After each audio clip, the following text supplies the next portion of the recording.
Assalamualaikum warahmatullahi wabarakatuh. Kami dari kelompok komputasi statistik yang dimana akan mempresentasikan tugas akhir dari analisis yang sudah kami lakukan.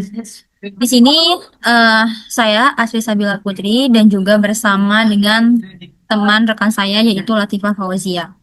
Di mana di sini kami mengambil data dari Kaggle yaitu data produksi padi.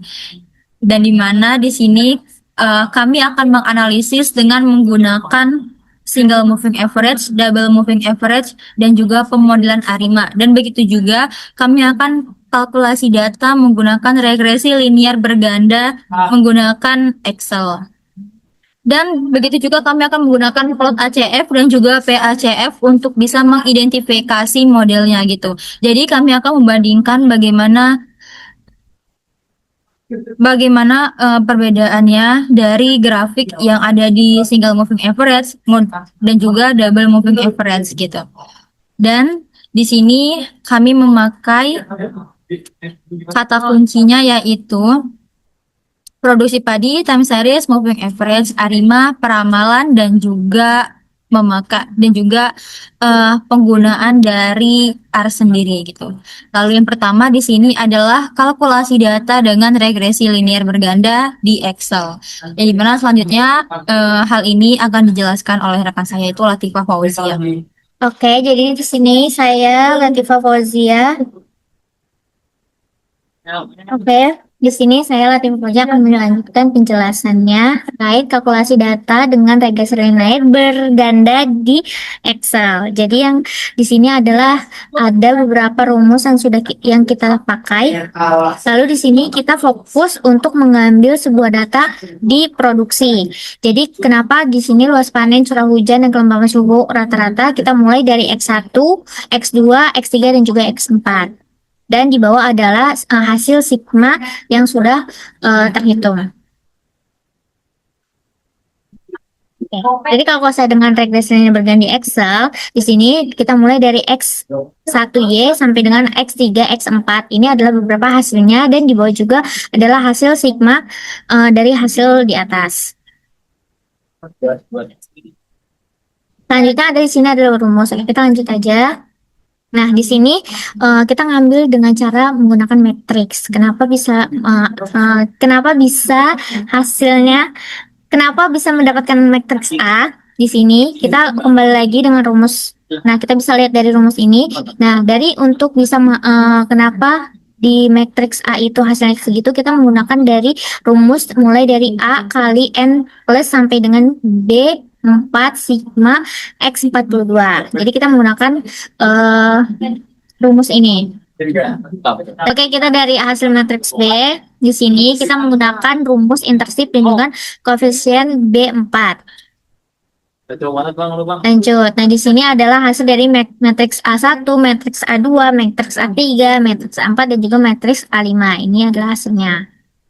Dari hasil yang ini adalah kita bisa untuk menentukan hasil determinannya. Nah, di sini baru ini hasil determinan yang sudah kita hitung dari A sampai dengan A5.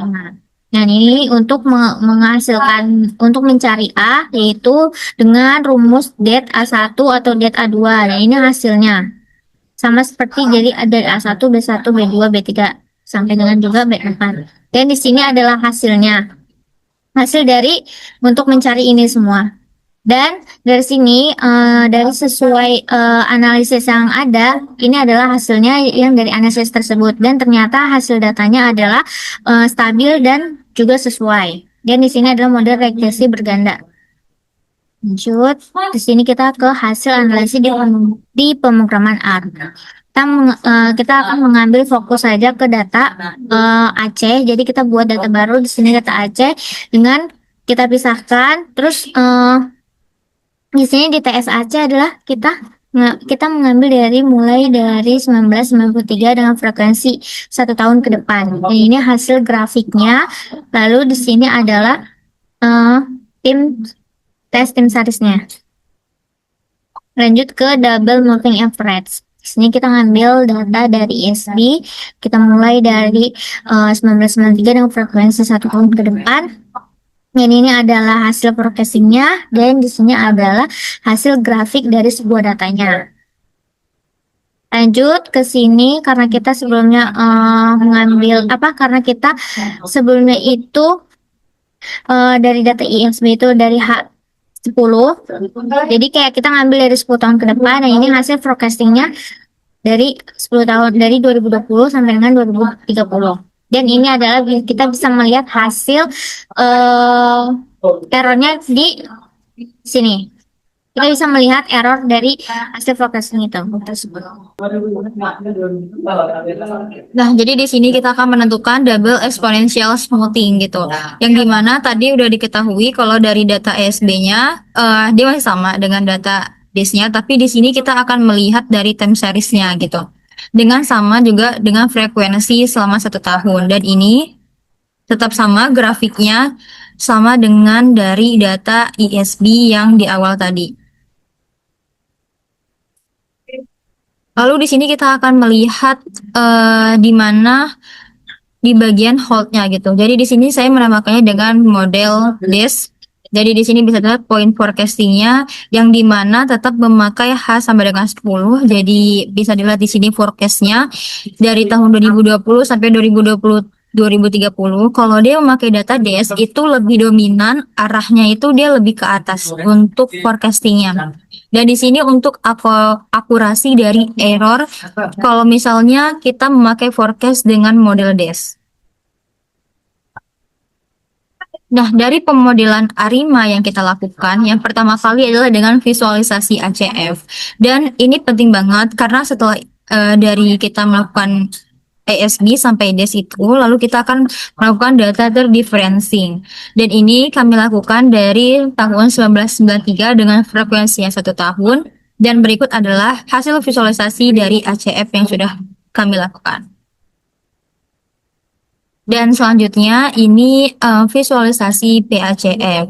Dan bisa dilihat juga dari PACF data terdifferencing ini begitu beda dengan dari ACF, tapi kurang lebih hasilnya itu masih menunjukkan hal yang sama gitu dari gambar yang sudah ada. Dan selanjutnya ini untuk mencari ADF testnya, yang dimana kami di sini membuat suatu data baru, yaitu dengan yang dimana ini berisi dari produksi dari Provinsi Aceh gitu. Lalu di sini kami membuat dengan yang baru yaitu data ARIMA dengan startnya 1993 tetap sama frekuensinya selama 1 tahun. Dan di sini adalah kalau kita udah lihat ADF-TS dari data ARIMA, di sini bisa lihat p-value 0,7335 yang berarti kalau data dari Aceh ini data padinya itu berarti sudah stasioner. Jadi kita nggak perlu lagi untuk bisa menstasionerkan lagi ulang gitu. Jadi karena datanya sudah stasioner. Dan di sini bisa dilihat juga untuk summary model ARIMA-nya. Di sini bisa terlihat kalau misalnya di sini bisa terjadi error kalau melakukan dari model ARIMA ini. Dan selanjutnya adalah forecasting.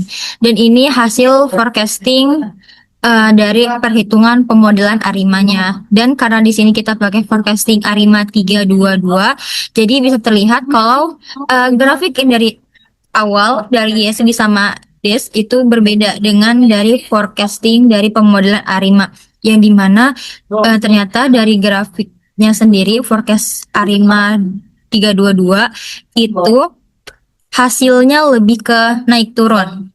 Jadi bisa disimpulkan juga kalau misalkan dari kita pemodelan ARIMA ini ternyata grafiknya itu dia lebih naik turun karena dia 10 ke depan ternyata masih kurang stabil gitu. Tetapi kalau misalkan dari data DIS itu lebih peningkatannya grafiknya tuh ke atas. Tapi kalau yang ada di data memakai ISB, datanya itu lebih ke stabil. Ada yang tetap secara rata, tapi ada juga forecastingnya itu lebih ada yang naik, ada yang turun gitu. Jadi Dimana bisa kita ambil dari yang awal sampai yang akhir dari regresi linear berganda juga. Kalau misalnya ternyata dari regresi juga itu ternyata dari luas panen. Ternyata luas panen itu yang paling mempengaruhi produksi. Kenapa produksi ini bisa naik turun, kenapa produksi ini bisa stabil, dan jadi sebenarnya forecastingnya itu produksi ini terjadi karena dari pengaruh luas panen sendiri gitu. Mungkin itu dari kelompok kami dan sekian, terima kasih.